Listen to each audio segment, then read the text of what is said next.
unfortunately, whoever sits in the Jubilee House has been given too much of power that, they sometimes manage the country as their family property. And that is as a result of the kind of constitution we also have. The constitution has given too much power to one single person who manages the country as if he's managing his family property or family business. And that is why in this 30th year of our democratic rule, there must be the need for constitutional review. If we want to enhance our governance, 65 years, we are not proud where we find ourselves. 65 years, we can be better. 65 years, we started with Malaysia and South Korea. They are way ahead of us. 65 years, we shouldn't be where we find ourselves in. So where we find ourselves is not anything to be proud about.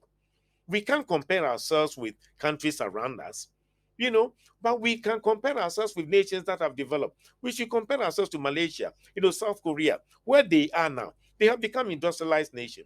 Up to now, we can't do anything. We can import toothpick, tomatoes, everything we are importing. We need strong leadership that will transform our society after 65 years. And that must be something the church must begin to trumpet. And the church is trumpeting the need for constitutional review. There must be a referendum before the next election. Otherwise, this nation will definitely go down if we continue to use the You kind of suggest a referendum before the next before the election. next election.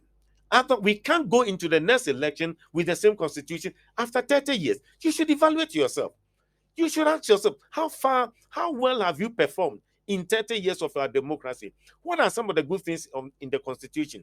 And what are some of the things we need to review so that we can enhance and strengthen our institutions? If we don't do that, we can't build the kind of country we want to build.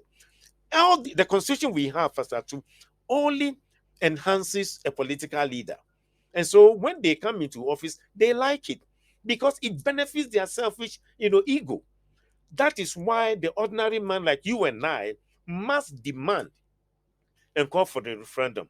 Otherwise, the constitution that we have today cannot take us into the next 30 years of Ghana's development if indeed we want Ghana to develop.